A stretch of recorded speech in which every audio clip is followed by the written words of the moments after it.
ओम मंगलम भगवान विष्णु मंगलम गरुड़ध्वज मंगलम पुंडरीकाक्ष मंगलाय तनो हरि कृष्णाय वासुदेवाय हरे परमात्मने प्रणताक्लेशनाशाय गोविंदाय नमो नमः। नमस्कार, स्वागत है आपका आचार्य वाणी में। मैं आचार्य डॉक्टर विक्रमादित्य आपके साथ हूँ और आपकी राशि के दृष्टिकोण से समय क्या खेल करने वाला है, सितंबर के मध्यकाल में ग्रहों का योग आपके लिए किस प्रकार का है।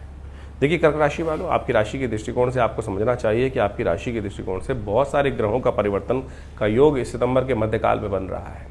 सूर्य, बुध, शुक्र, चंद्रमा, मंगल इत्यादि समस्त ग्रह कहीं ना कहीं कुछ युतियों के साथ परिवर्तन का अद्भुत योग बना रहे हैं। शनि महाराज की स्थिति भी परिवर्तन की तरफ जा रही है। मंगल के साथ समसप्तक योग समाप्त होकर षडाष्टक योग जिस प्रकार से बनकर तैयार है, वो कहीं ना कहीं आपके भाग्य में महत्वपूर्ण परिवर्तन का योग बना रहा है। महत्वपूर्ण परिवर्तन का योग आप उसको समझकर लाभ की तरफ परिवर्तित कर सकते हैं। ज्योतिष का यही चमत्कार है कि यदि हमें समय पता चल जाए कि किस तरफ रास्ते में भीड़ है और कस से हमको बच के निकलना है, समय से यदि सूचना हमको प्राप्त हो जाए, ज्ञान प्राप्त हो जाए, तो हम अपनी समस्याओं को ठीक करने का रास्ता बहुत सुगमता से प्राप्त कर सकते हैं। भविष्य चमत्कारमय परिवर्तन की तरफ जाता दिखाई दे रहा है आपकी राशि के दृष्टिकोण से, तो आपको सही रूप से समझने की आवश्यकता है। जैसा हमने कहा कि इन दिनों ग्रहों का परिवर्तन, सूर्य 1 महीने के लिए परिवर्तन की तरफ जा रहे हैं, बृहस्पति की जो युति चल रही है ग्रहों के साथ साथ, और समझे शुक्र महाराज का ये विशेष परिवर्तन, सूर्य जो हैं कि राशि में जाकर वो बैठ जाएंगे और ऐसे में बुध अपनी राशि में चले जाएंगे। मंगल शनि के साथ षडाष्टक योग बना रहे हैं, तो ये सब कहीं ना कहीं आपकी राशि के दृष्टिकोण से एक महत्वपूर्ण योग रहेगा। इस समय आपकी राशि के दृष्टिकोण से पुरुषार्थ में सही रूप से काम करने की जरूरत है। यदि सही सिद्धांत रास्ता आपने पकड़ लिया तो ये भाग्य से जगाने के योग बना सकते हैं। मंगल महाराज आपकी राशि में जहां परिवर्तन करके जा रहे हैं, और ध्यान रखिएगा वो आपको अकेले कर सकते हैं। बहुत ज़्यादा सावधानी के साथ चलने की ज़रूरत है। कर्क राशि वालों के लिए समय महत्वपूर्ण परिवर्तन का है, तो समझ लें क्या कुछ खेल आपके साथ होने वाला है। सबसे पहले हम बात कर लेते हैं 11 तारीख की बृहस्पतिवार का अवसर, और चतुर्थी तिथि उस दिन विद्यमान है। आपकी राशि के दृष्टिकोण से यदि देखा जाए तो आपकी मेहनत के अनुसार से लाभ की प्राप्ति की मनोकामना सिद्धि का योग बनता दिखाई दे रहा है। पॉजिटिव सबसे पहली आवश्यकता आपकी राशि के दृष्टिकोण से इस वक्त है विचार को पॉजिटिव रखने की।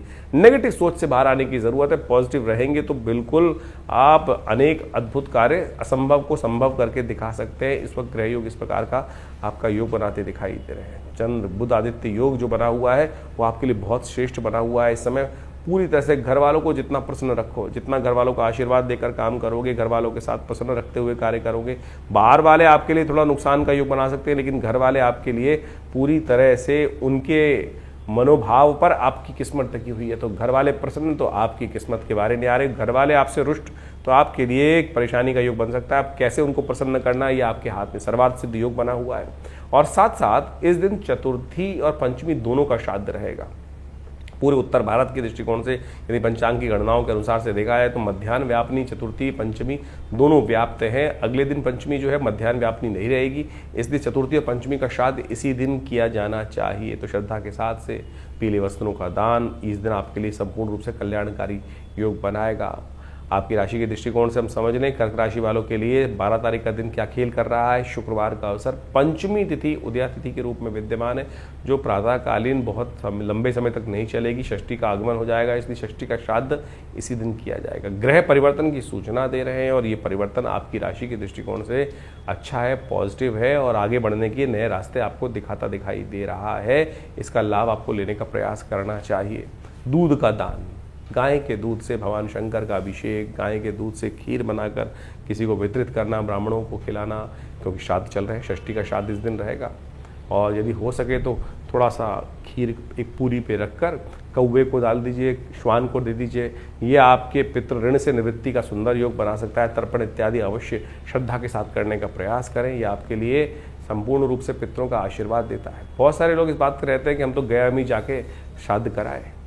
अरे भैया, गया जी में जाने के, श्राद्ध करने के, या किसी भी तीर्थ पे जाकर वहाँ के महात्मा के बारे में बताया गया है, तो वो महात्मा में लिखा गया है। कभी ये नहीं है कि इसके द्वारा आप अपने पितरों का श्राद्ध ना करें, वो अवश्य करना चाहिए। किसी भी रूप से ये जो श्राद्ध करने से पितरों की प्रसन्नता प्राप्त होती है। इससे ये ऐसे कर्म है कि अंत्यज कर्म है, इनको त्याग नहीं है, अनत्यज कर्म है, तो इनको जितना हो सके अवश्य करने का प्रयास करना चाहिए। अब बात कर लेते हैं 13 तारीख की शनिवार का दिन है उस दिन, और षष्ठी और सप्तमी तिथि विद्यमान है उस दिन, और सप्तमी का श्राद्ध इस दिन रहेगा। ग्रह नक्षत्रों के दृष्टिकोण से चंद्रमा उच्च के होकर आपकी राशि के दृष्टिकोण से अच्छा योग बनाते दिखाई दे रहे हैं, पॉजिटिव दिखाई दे रहे हैं। शुक्र महत्वपूर्ण परिवर्तन के साथ साथ मंगल महाराज महत्वपूर्ण परिवर्तन का योग बना रहे हैं आपकी राशि के दृष्टिकोण से, तृतीय भाव से निकलकर चतुर्थ भाव में जा रहे हैं। और ये ध्यान रखिएगा, ये आपके लिए किस्मत को जगाने का रास्ता बना सकते हैं, बिल्कुल किस्मत का जगाने का। आपका प्रभाव लोगों पर बहुत व्यापक, अच्छा, पॉजिटिव होने की तरफ जाता दिखाई दे रहा है। लोग, बड़े बड़े उदार हृदय व्यक्ति जो है वो, आप यदि प्रयास करें इस समय तो आपके लिए कुछ ना कुछ नया रास्ता बन सकता है। लेकिन ध्यान रखिएगा, थोड़े से एरोगेंसी इन दिनों मैं ज़्यादा करने के लिए, दुनिया को शिक्षा देने के लिए इन दिनों आप ज़्यादा थोड़े अग्रसित होते दिखाई दे रहे हैं। कम बोलें, इस बात का ध्यान रखें, तो आपके लिए बहुत ज़रूरी है इस समय में। देखिए, शनि मंगल का टकराव भी आरंभ हो गया है इस दिन से। शनि मंगल जो है वो षडाष्टक योग बनाकर बैठ गए हैं, और ये षडाष्टक योग कहीं ना कहीं भाग्य में बैठे हुए शनि पर भारी पड़ सकता है, भाग्य पर भारी पड़ सकता है। तो आपको बहुत ज़्यादा थोड़ा ध्यान रखने की ज़रूरत है। ये ग्रह योग इस दिनों आपकी राशि में जो बन रहा है, ये कहीं ना कहीं आपके घर वालों पर भारी पड़ सकता है। आपके बड़े बुजुर्ग आपसे कहीं ना कहीं रुष्ट हो सकते हैं, कहीं ना कहीं आपके द्वारा उनके दिल पर चोट लग सकती है। तो आपको खास तौर पर ध्यान रखना है कर्क राशि वालों कि अपने संबंधों को माता पिता, बड़े जनों के साथ अच्छा रखने का प्रयास करें। यहाँ अंतर द्वंद, कहीं ना कहीं मतभेद, जिसको कहा जाता है ना जनरेशन गैप वाली समस्याएं, इन दिनों आपको परेशान ज़्यादा करती दिखाई दे रही हैं। तो आपको थोड़ा सा अपने आप को विनम्र भाव से रखते हुए कार्य करने की ज़रूरत है। हनुमान जी का भाव ध्यान रखें, जैसे जामवंत के वचन सुराए, सुनी हनुमंत अति सुख पाए। ध्यान रखें कि बड़े की बात सुनकर आनंद आना चाहिए, गुस्सा नहीं आना चाहिए। अगर गुस्सा आया तो किस्मत सो जाएगी। ध्यान रखना, ये आपके लिए सबसे बड़ा उपाय है। यदि ये कर लिया तो सब ठीक ठाक। सप्तमी का श्राद्ध इस दिन करना श्रीकर रहेगा, श्रेष्ठ रहेगा, इसको अवश्य करना चाहिए। सप्तमी इस दिन क्षय है, लेकिन श्राद्ध इसी दिन रहेगा।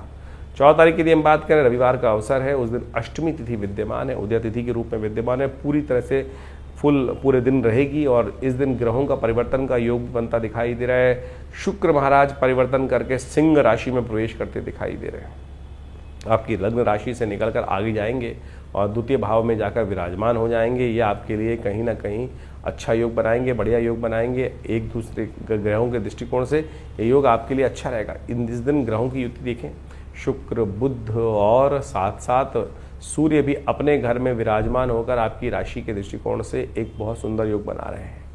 कन्या पूजन जितना करेंगे उतना अच्छा रहेगा। पितरों के निमित्त इस दिन हो सके तो गायत्री का यज्ञ करें। रविवार का अवसर है, भगवान सूर्य को जल देकर तर्पण इत्यादि अपने पितरों के निमित्त श्रद्धा के साथ अवश्य करने का प्रयास करें। ये आपके उनके आशीर्वाद से, माता पिता के, गुरुजन के आशीर्वाद से आपके लिए कल्याणकारी योग बना सकता है। ये योग हमने विवेकानंद योग आश्रम में इस दिन गायत्री का यज्ञ रखा है, भंडारा रखा है, और सुबह सुबह पितरों के निमित्त गायत्री का यज्ञ श्रद्धा के साथ बहुत सारे लोग आकर स्वयं करेंगे। आप भी उसमें सम्मिलित हो सकते हैं अपने नाम से यज्ञ कराने के लिए। ग्रहों के दृष्टिकोण से आपकी राशि में एक अच्छा परिवर्तन का योग बन रहा है, लेकिन थोड़ा खर्चा अधिक होने के योग साथ साथ बनते दिखाई दे रहे हैं। तो बैलेंस होकर काम करें। स्वास्थ्य पर थोड़ा ध्यान अधिक देने की ज़रूरत दिखाई देती है। 15 तारीख सोमवार का अवसर, नौमी तिथि विद्यमान है, और इस दिन ग्रह नक्षत्रों के दृष्टिकोण से जो ग्रहों का योगा योग बन रहा है वो महत्वपूर्ण परिवर्तन की तरफ जा रहा है। बुध महाराज आप अपना राशि परिवर्तन कर अपने घर विराजमान होने जा रहे हैं, लेकिन अस्त अवस्था में है, ये थोड़ी समस्या का कारण है।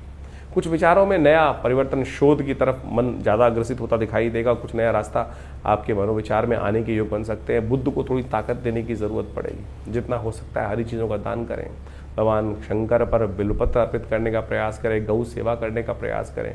गाय को हरा चारा अपने हाथ से, जो थोड़ा सा हरा चारा इत्यादि हो सकते हैं, पालक इत्यादि हो सकता है, वो अपने हाथ से देने का प्रयास करें। बुद्ध जब तक अस्त रहेंगे पूर्ण लाभ होने नहीं देंगे, इस बात का हमको ध्यान रखना चाहिए। थोड़ी बुद्ध को शक्ति थोड़ी देने की आवश्यकता है। ओम ब्रांग ब्रिंग ब्रोंग से बुधाय नमः, इस मंत्र का जप करें। हमारे इसी चैनल पर हमने मंत्र सेक्शन में जाकर पूरी तरह से मंत्र के विभिन्न ऑडियोज़ डाल दिए हैं। आप उस विभिन्न मंत्र के जो चैंट्स हैं, मंत्र का जाप है, उसको लगाकर उसका श्रवण कर सकते हैं। शुद्ध रूप से हमने वहाँ पे उसको मंत्र को बोल दिया है। आप उसको चलाएं, उसका स्तवन करें, ध्यान करें, तो आपके लिए बुद्ध का जो मंत्र है वो बहुत कल्याणकारी योग बनाएगा। बुद्ध को जितनी शक्ति देंगे इस वक्त, उतना आपके पुरुषार्थ में लाभ के योग अच्छा बनाता दिखाई देगा बुद्ध। 15 तारीख को सौभाग्यवती स्त्रियों के निमित्त श्राद्ध, नौमी का श्राद्ध जो होता है सौभाग्यवती स्त्रियों का के लिए श्राद्ध किया जाता है। बड़ी शास्त्र में अद्भुत कथा है, इस बात को हमें समझ लेना चाहिए। शास्त्रों के दृष्टिकोण से किसी भी व्यक्ति के श्राद्धों के निमित्त भोजन कराने के लिए हमारे यहाँ कहा गया है कि या तो ब्राह्मण को भोजन कराएं, गऊ के निमित्त भोजन ग्रास निकाल दें, साथ साथ कौवे के निमित्त भोजन निकालें, और साथ साथ कहा जाता है कि चींटियों के निमित्त, काक के निमित्त, कौवे के निमित्त, श्वान के निमित्त ये सब भोजन निकालने की व्यवस्थाएं हैं, ये अवश्य डालनी चाहिए। और कहा जाता है कि बड़ी श्रद्धा के साथ भोजन को बनाएं, और उसके बाद भोजन को बनाने के बाद भिक्षुकों को भी साथ में व्यवस्था करनी चाहिए खाने की। जो गरीब लोग हैं, जरूरतमंद लोग हैं, उनके भी भोजन निकालने की व्यवस्था करनी चाहिए। शास्त्र में बड़ी अद्भुत कथा आती है कि महाराष्ट्र के एक सिद्ध संत हुए, वो भोजन कराने की सुंदर व्यवस्था कर रहे थे। अपने घर में श्राद्ध था और खूब अच्छे अच्छे पकवान बन रहे थे, श्राद्ध का समय चल रहा था, उनकी व्यवस्था थी, उनके पूर्वज का श्राद्ध था, बड़ी श्रद्धा से उन्होंने श्राद्ध का भोजन तैयार करवा रहे थे।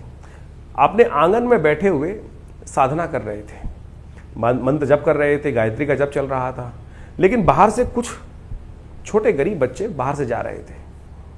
उनके कान में उन बच्चों का वार्तालाप का शब्द पड़ा और उन्होंने उस बात को देखा कि बच्चे कहते हुए जा रहे हैं तो आज तो खाना बड़ा सुंदर सुंदर खुशबू आ रही है, यहाँ बहुत अच्छे अच्छे पकवान बने हुए हैं। तो छोटे बच्चे थे, जाते जाते निकल गए।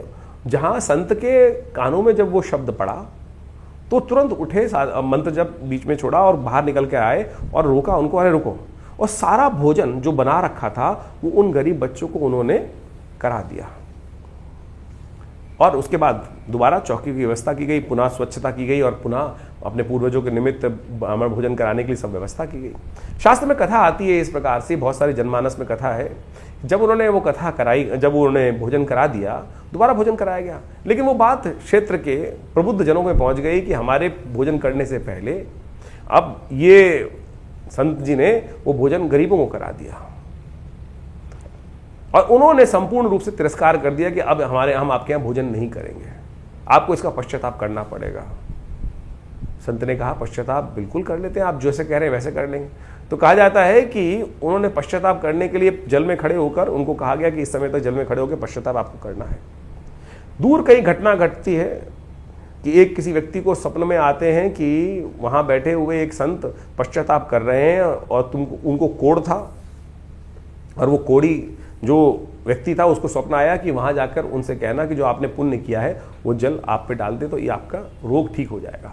वो कोढ़ी भगवान से प्रार्थना करता था कि भगवान मेरा रोग ठीक करो, मेरा रोग ठीक करो। भगवान ने स्वप्न में सपने दिए, दर्शन दिए, और संत के दर्शन करके जब वो पहुंचते हैं संत दर्शन करने के लिए, वो पश्चाताप पूरे गांव के समाज के समान सामने वहां कर रहे थे। और उन्होंने कहा उस संत से कि महाराज आप पश्चाताप कर रहे हो तो आप एक काम करो, जो आपने कर्म किया है, मुझे ऐसे स्वप्न में भगवान ने दर्शन देके कहा है कि आपका पुण्य जो है वो मुझे दे दें। उन्होंने महाराज कहा मैंने तो कोई पुण्य ऐसा मेरे ज्ञान के अनुसार से तो नहीं किया। संत ज्ञानेश्वर ने वहां पर इस भाव को रखा और संत ज्ञानेश्वर ने अपने उस मंत्र से अभिमंत्रित जल के बोले मैं ठीक है आपको पुण्य दे देता हूँ। मेरे अनुसार तो मेरा कोई ऐसा पुण्य करने का मन नहीं था, कोई ऐसा पुण्य करने की इच्छा से मैंने ये कार्य किया हो, मुझे लगा ठीक है, लेकिन फिर भी अगर आपकी इच्छा है तो मैं इसका पुण्य आपको जल छिड़क लेकर अभिमंत्रित कर उन्होंने उसको दे दिया पुण्य। कहा जाता है कि उसका कोढ़ वहीं ठीक हो गया। तो ये आप माने, शास्त्र में आज भी, आज से 200 साल पहले की कथा है, घटना है, और संत ने, ज्ञानेश्वर जी ने ये घटना उनके जीवन काल में, उनकी जीवनी में ये बात लिखी होगी। तो आप समझें कि हम कोई भी भेद नहीं है संसार में किसी भी दृष्टिकोण से। कुछ तथा कथित तौर पे समाज में बहुत सारी भ्रांतियां उत्पन्न हो जाती हैं। तो सौभाग्यवती इस दिन विशेष तौर पे भोजन जो करा रहे हैं, गरीबों को कैसे भी भोजन यथाउचित भाव से कराने का प्रयास करें, आपके पितृ संतृप्त होंगे, बिल्कुल उनको वो आपको आशीर्वाद देंगे। इस बात का हमको ध्यान रखना चाहिए। तो श्रद्धा का समर्पण है, श्राद्ध जो है ना, श्रद्धा का समर्पण है। श्रद्धा भाव से इस कर्म को आप अवश्य करने का प्रयास करें, कल्याण होगा। भगवती कृपा से कष्ट दूर होने के योग बन जाएंगे। 16 तारीख का दिन मंगलवार का दिन है, दशमी तिथि विद्यमान है, और इस दिन ग्रह नक्षत्रों के दृष्टिकोण से सूर्य महाराज भी परिवर्तन की तरफ जा रहे हैं। 4 दिन में 4 ग्रहों का परिवर्तन हो चुका है। 4 ग्रहों का परिवर्तन विशेष तौर पर पूरे विश्व में कहीं ना कहीं कुछ बड़ा उठापटक करने का योग बनाता दिखाई दे रहा है। कुछ महत्वपूर्ण परिवर्तन आने के योग दे रहे हैं, और ऐसा समय विशेष तौर पे समझें कि 2 ग्रहणों के बीच में ये परिवर्तन हो रहे हैं। चंद्र ग्रहण हो चुका है, सूर्य ग्रहण लगने वाला है, और ऐसे में इस परिवर्तन का प्रभाव आपकी राशि के दृष्टिकोण से महत्वपूर्ण रहेगा। भाग्य के दृष्टिकोण से ध्यान देने की आवश्यकता है। पुरुषार्थ बढ़ाने के योग दिखाई देते हैं, लेकिन बुध अस्त चल रहे हैं, ये आपके लिए लास्ट मोमेंट पे जाके कहीं ना कहीं चीज़ों को हल्का कर सकते हैं। तो इसलिए थोड़ा सा इस दिन संक्रांति है, हो सके तो आपके लिए अच्छा रहेगा घी का दान करना। संक्रांति का पुण्य लाभ लेते हुए इस दिन अवश्य गायत्री का जप करें, घी का दान करें। और जिससे ग्रहों का परिवर्तन हो चुका है, मंगल शनि का शताष्टक योग बन चुका है, हमने विवेकानंद योग आश्रम में इस मंगलवार पर तो विशेष तौर पर सुंदरकांड का पाठ रखा है और गायत्री का यज्ञ और मंगल और शनि ग्रह की शांति के लिए यज्ञ रखा है। आप स्वयं भी उसमें सम्मिलित होकर भगवान का स्तवन कर लाभ ले सकते हैं। भंडारा रहेगा, सुंदरकांड का पाठ रहेगा, भगवत कृपा से कल्याण के योग बनेंगे। 17 तारीख का दिन महत्वपूर्ण परिवर्तन के बाद 4 ग्रहों के परिवर्तन के साथ साथ ये नया एक सूर्य उदय लेकर उपस्थित हो रहा है। चंद्रमा भी यहाँ आपकी राशि के दृष्टिकोण से अपने ही घर में व्याप्त हो गए हैं। ये महत्वपूर्ण परिवर्तन के बाद ये परिवर्तन आपको कुछ ना कुछ नया चेंज लाने के योग बना रहा है। विश्व में कुछ महत्वपूर्ण परिवर्तन उपद्रव भी होने के योग दिखाई देते हैं, लेकिन आपकी राशि के दृष्टिकोण से यदि हम बात करें तो आपके अंदर ये सूर्य जो उदय हो रहा है कुछ नई एनर्जी को लेकर उपस्थित होता दिखाई दे रहा है। अच्छा मोटिवेशन रहेगा तो आपके लिए परिवर्तन का इस समय पॉजिटिव दिखाई दे रहा है। कई नए विचारों के द्वारा पुरुषार्थ से कुछ इनोवेशंस, नई रास्ते आपके मनो मस्तिष्क पे विचार आएंगे, उनको ध्यान देने की ज़रूरत है, उनका लाभ लेते हुए कार्य करें। इस दिन एकादशी है, इंद्र एकादशी का योग चल रहा है। इंद्र एकादशी जो होती है समस्त पापों को क्षय करने वाली एकादशी मानी जाती है। श्राद्ध भी चल रहे हैं, एकादशी का श्राद्ध इस दिन रहेगा, लेकिन शास्त्र के दृष्टिकोण से कहा जाता है कि इस दिन पका भोजन की बजाय कच्चा भोजन दान करना चाहिए। गेहूं इत्यादि, चावल इत्यादि जो अन्न है उनका दान करने का प्रयास करना चाहिए। गौशाला में जाकर एक पिंड बनाकर उसको सूंघते हुए अपने पितृ का ध्यान करते हुए गाय को वो दे देना चाहिए। इसी से पित्तों की तृप्ति हो जाती है। सन्यासियों का श्राद्ध इस दिन शास्त्र में वर्णित है, वो किया जाना चाहिए। तो अब जितने भी कहीं परिवार में कोई सन्यासी गण इत्यादि हैं जो संसार से विरक्त हो चुके हैं, उनके निमित्त इस दिन विशेष तौर पर जो दान पुण्य हो सकता है वो संपूर्ण रूप से कल्याणी। शास्त्र में कहा जाता है कि इस दिन जागरण, भगवान का स्तवन संपूर्ण संसार के पापों को क्षय करने के योग बनाता है। 18 तारीख बृहस्पतिवार का अवसर, द्वादशी तिथि विद्यमान है और इस दिन ग्रह नक्षत्र को देखिए तो आपकी राशि के दृष्टिकोण से ग्रह जो है करीब करीब 60-70% कुछ नया, कुछ परिवर्तन लाने का योग बनाते दिखाई दे रहे हैं। आपके लिए ये समय विशेष तौर पर अच्छा रहेगा, नए संपर्क को साधने वाला रहेगा, नए संबंध बनाने वाला रहेगा। लेकिन थोड़ा सा समस्याएं ये उत्पन्न हो रही हैं कि आप अपने में थोड़ा ज़्यादा रमते दिखाई दे रहे हैं, दूसरों के बारे में थोड़ी कम चिंता करते दिखाई दे रहे हैं। और इसके कारण से क्या होगा, परिवार के कुछ बड़े लोग जो हैं, जो आपसे स्नेह करते हैं, वो आपसे थोड़े दुखी रहते दिखाई दे रहे हैं। बाहर वालों की ज़्यादा चिंता करोगे, घर वालों की कम चिंता करते दिखाई दे रहे हो। बाहर वाले आपसे संतुष्ट रहेंगे, घर वाले आपसे रुष्ट रहेंगे, ऐसा ग्रह योग दिखाई दे रहा है। तो घर वालों को पहले प्रसन्न करने का आपको प्रयास करना चाहिए। घर वाले आपके ज़्यादा हितैषी हैं, इस बात का आपको अच्छे से समझ लेना चाहिए। इस बात का समझते हुए कार्य करना इन दिनों बहुत ज़रूरी है। मंगल शनि के साथ शताष्टक योग बनाते हुए नेगेटिव भी हो सकते हैं। हनुमान चालीसा का नित्य प्रति पाठ करना आपके लिए बहुत ज़रूरी है। 12वीं का जो द्वादशी का श्राद्ध है इस दिन रहेगा, तो इस दिन विशेष तौर पर अपने पितरों के निमित्त जो श्राद्ध इत्यादि व्यवस्थाएं हैं उनको अवश्य मध्याह्न के समय में करने का प्रयास करें, वो आपके लिए कल्याणकारी योग बनाएंगे। 19 तारीख शुक्रवार का अवसर, त्रयोदशी तिथि विद्यमान है इस दिन और इस दिन ग्रहों का परिवर्तन होकर आपकी राशि के दृष्टिकोण से बहुत अद्भुत योग बन रहा है। आशीर्वाद चाहिए। इस दिन ग्रह के परिवर्तन इस प्रकार के हो रहे हैं कि आशीर्वाद यदि मिल जाए, विनम्र होकर आशीर्वाद मिल जाए, और आशीर्वाद मिलता ही विनम्रता से है। अकड़ने से आशीर्वाद नहीं मिलता, सरलता से आशीर्वाद मिलता है, सेवा कर कर आशीर्वाद मिलता है। माता पिता गुरु तीनों का आशीर्वाद यदि आपको मिल जाए तो आपके रुके हुए काम पूरे हो सकते हैं। इस दिन शुक्र प्रदोष है, सांसारिक वैभव को प्राप्त करने का रास्ता है। पिछली बार से योग बना है 2 महीने, 1 महीने में दूसरी बार योग बना है कि शुक्र प्रदोष, सांसारिक इच्छाओं को पूर्ति करने का योग। शाम के समय विनम्र भाव से भगवान शंकर के मंदिर में जाकर उनका इत्र से, सुगंधित द्रव्य से अभिषेक करें। कहा जाता है सुगंधिम पुष्टिवर्धनम त्र्यंबकम यजामहे सुगंधिम पुष्टिवर्धनम उर्वारुकमिव बंधनात् मृत्युर्मुक्षीमामृतात्। भगवान शंकर का सुंदर स्तवन करें। प्रदोष है शाम के समय। कहा जाता है कि भगवान शंकर शाम के समय सपरिवार गणों के साथ संसार का भ्रमण करते हैं, और जो भक्त उनकी आराधना इस प्रदोष के समय में करते हैं, शुक्र प्रदोष के दिन सांसारिक इच्छाओं को पूर्ति करने के लिए सुंदर आशीर्वाद भगवान का मिल जाता है। तो इसलिए जो आपके ग्रह योग में कुछ दुष्कर्म भी है ना कहीं कुछ पाप हैं जिसके कारण से भावी मेट सके त्रिपुरारी, तो इस बात का ध्यान रखें। शंकर की कृपा से समस्त अनिष्ट दूर हो जाते हैं। तो अवश्य इस स्थिति का लाभ लीजिए, इस योग का लाभ लीजिए। त्रयोदशी का श्राद्ध इस दिन रहेगा, तो दोपहर को मध्याह्न काल में अपने श्रद्धा के अनुसार से ये श्राद्ध अवश्य कर्म करेंगे तो आपके लिए कल्याणकारी योग बनेंगे। 20 तारीख के दिन शनिवार का अवसर, चतुर्दशी तिथि विद्यमान है, 14 का श्राद्ध इस दिन रहेगा। ग्रह नक्षत्रों के दृष्टिकोण से ये दिन आपकी राशि के दृष्टिकोण से यदि हमें देखा जाए तो बहुत बढ़िया दिखाई देता है, लाभ का दिखाई देता है, आगे बढ़ने का दिखाई देता है। लेकिन बृहस्पति इन दिनों आपकी राशि में 12वें भाव में चल रहे हैं। कुछ हरी वरी करी जो है वो परेशानी करने की योग बनाते हैं। शांति से, शालीनता से, धीरे धीरे रे मना धीरे सब कुछ होए। इन दिनों आपका विचार जो है, जो सोच है, वही आपकी शत्रु बन सकती है, ध्यान रखिएगा। इसलिए अपने विचार को बहुत ज़्यादा व्यापक रखने का प्रयास करें। एक अच्छा गुरु चाहिए जो आपको रास्ते में एडवाइस कर सके, एक अच्छा कंसल्टेंट चाहिए। इन दिनों आपकी बुद्धि जो है ऐसी हो रही है, जो ग्रह नक्षत्रों के दृष्टिकोण से जो क्लैश में फंस रही है, अड़ रही है कहीं ना कहीं। शनि और बृहस्पति जो बुध का, ये शनि और मंगल का जो टकराव चल रहा है वो कहीं ना कहीं आपकी बुद्धि में कहीं ना कहीं क्लैश उत्पन्न कर रहा है। और अंतिम में जो चुनाव हो रहा है वो कहीं ना कहीं उदारता के कारण से होता है। तो यहाँ थोड़ी स्वार्थ सिद्धि भी चाहिए, इस बात का ध्यान रखते हुए कार्य करना चाहिए। शनिवार है, कोशिश ये करें थोड़ा सा मंगल का उपाय कर ले। मंगल बहुत प्रबल हो रहे हैं आपकी राशि में इस वक्त, और मंगल प्रबल होने के कारण से कई बार व्यक्ति स्वयं अपना नुकसान कर लेता है। तो इस बात का ध्यान रखें कि आप गुरुजन की सेवा करें, माता पिता गुरुजन की सेवा करते हुए कार्य करने का प्रयास कीजिए, वो आपके लिए अच्छा रहेगा। श्राद्ध का समय चल रहा है और अभी आपने अपने भविष्य के संबंध में ग्रहों के परिवर्तन के अनुसार से कार्य समझें। देखिए, हमारे जीवन में कई बार ऐसे योग बन जाते हैं कि ग्रह बिल्कुल हमारे लिए बहुत अच्छे चल रहे हैं, सपोर्टिव चल रहे हैं, चाहे वो गोचर में हो, चाहे वो आपकी जन्मपत्री में दशाएं, अंतर्दशाएं। लेकिन फिर भी कई बार हमारे मनोमस्तिष्क में कई ऐसे विशेष योग परेशानी के योग बन जाते हैं जिनसे हम निवारण का रास्ता ढूंढ ही नहीं पाते हैं। हो सकता है बिल्कुल कि पितृ ऋण जैसी समस्याएं जो हों वो आपके जीवन में कष्टकारी बनी हो। तो इसीलिए हमें अपने कुछ दायित्वों का निर्वाह अवश्य करना चाहिए। श्राद्ध इत्यादि कर्म उन्हीं दायित्वों का निर्वाह करने के लिए होते हैं।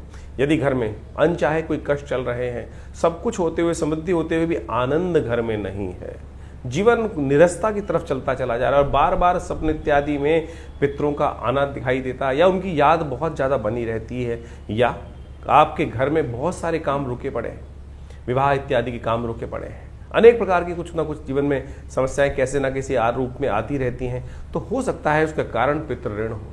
और उस पितृ ऋण से निवृत्ति के लिए शास्त्र में अनेक उपाय वर्णित किए गए। हमने भी अपना बहुत सारा अनुभव देखा कि जिस समय में एक व्यक्ति आए, उनके सपने में उनके कुछ पूर्वज थे, माता पिता इत्यादि थे, माता जी इत्यादि, उनकी बार बार सपनों में आती थी और ऐसा लगता था कि कुछ परेशान स्थिति में है।